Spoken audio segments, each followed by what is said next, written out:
Hi, I'm Alla, and I love creating punch needle rugs. They are my favorite rugs. I'm ready even to wear it. If you're just starting out with punch needling, I have 10 quick tips that will make your process easier. 1. How to thread the punch needle. If your needle is adjustable like mine, I recommend positioning the eye of the needle on the same side as the tightening screw. This way, it will be easier to see which direction the eye is facing while working.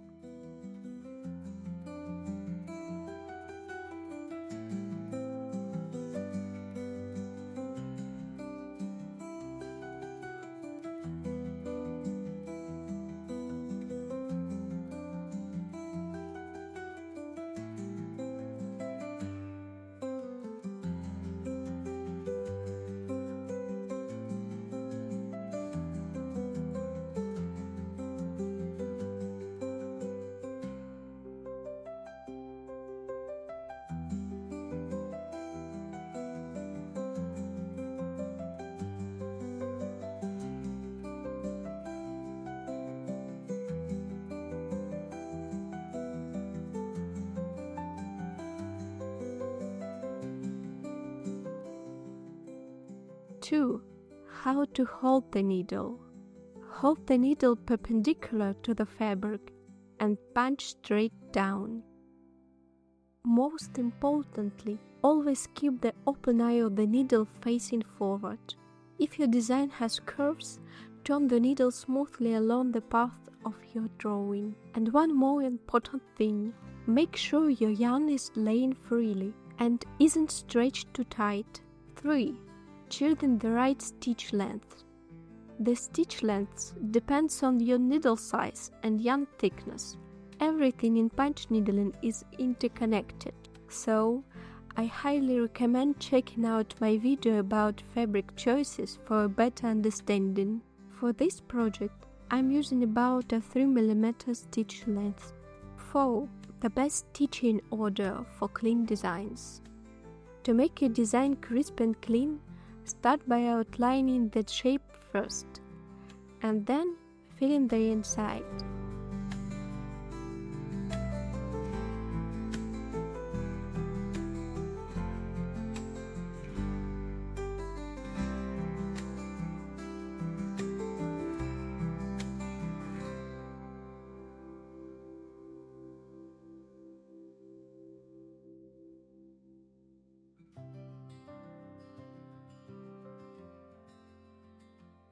I also recommend embroidering small details first, before moving on to the background.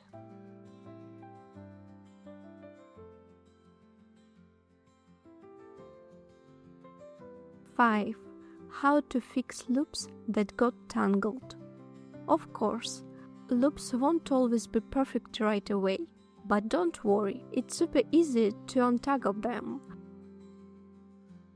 Just use a needle or your fingers to gently pull out any loops that got caught together and adjust them back into place.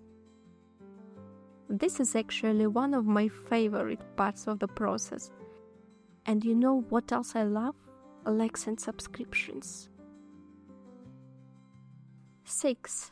Securing loops with glue. I use acrylic glue to seal my rugs. I bought it at an art store.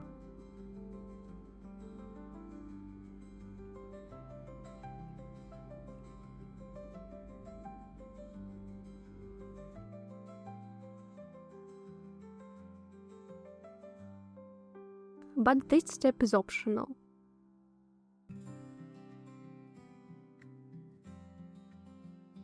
In the end, we'll be gluing felt to the back of the rug, and the hot glue will seep into the stitches, which is usually enough to hold everything in place.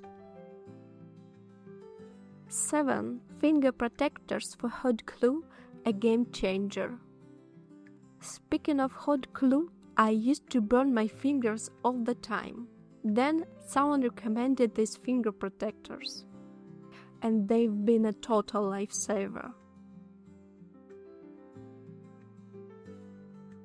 You can order them from any craft or general store.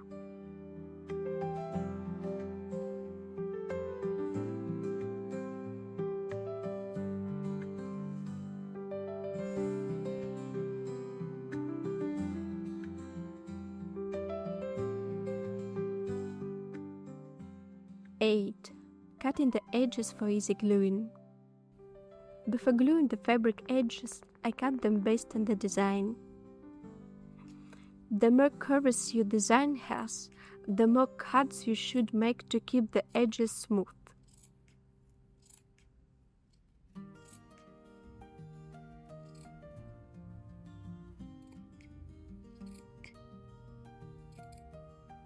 For sharp corners, I cut the fabric completely off, like this. 9. The best felt for the backing. Thanks for question about felt. I tested different types, and here's what I found.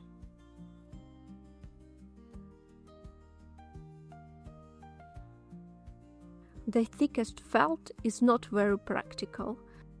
We don't need that much thickness, unless it's for a very large rug.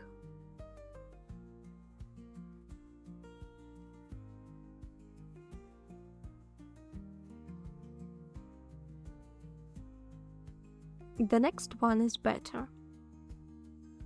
Though I have no idea why I'm showing you a ruler, but hey, maybe it helps.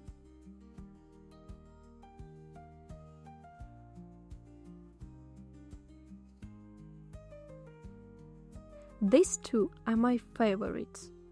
They have the perfect thickness for punch needle projects.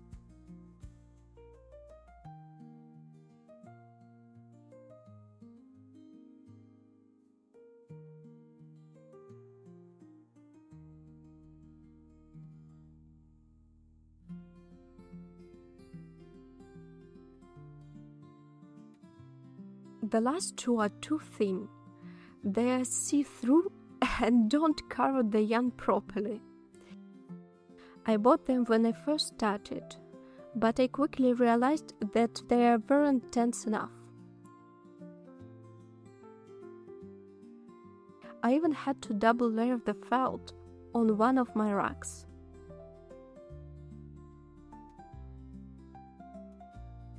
So, here is my final verdict on screen.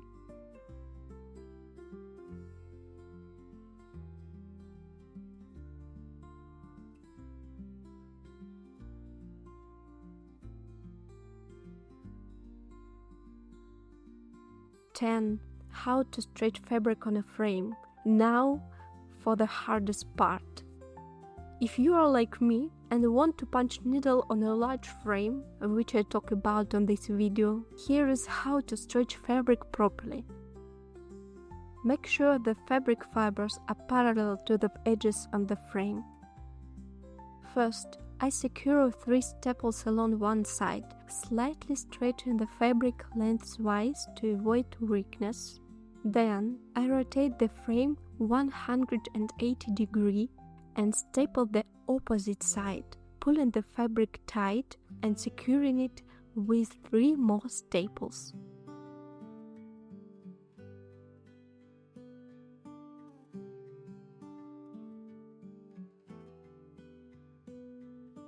Next, I secure the left side with 3 staples. Stretch gently to keep the fibers straight and parallel.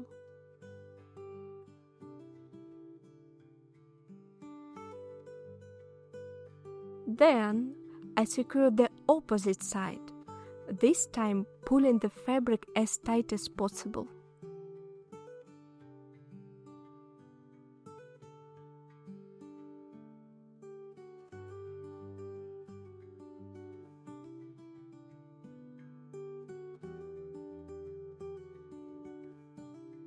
Finally, I got back to the first side and add staples very close together, stretching the fabric as tightly as possible.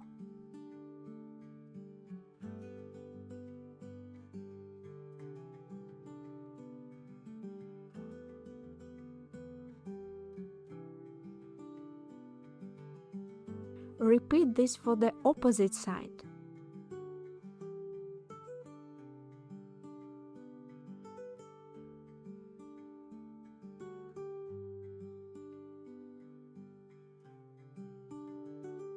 Then the left, and finally the right side.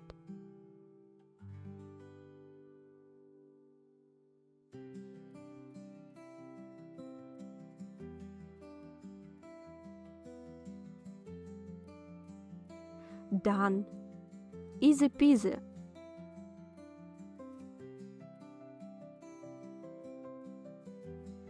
Bonus! For those who stayed until the end, here is a bonus tip. You can easily turn your rock into a keychain by attaching a loop with metal clip. Yeah.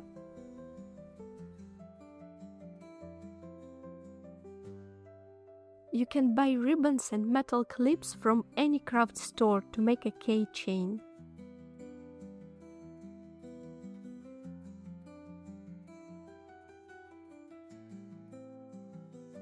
Or you can add a cord to hang your creation on the wall.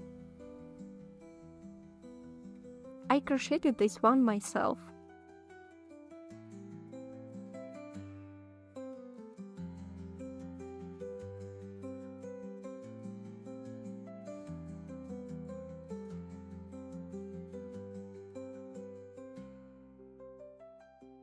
That's all for today. If you have more questions, drop them in the comments. I'd love to answer them.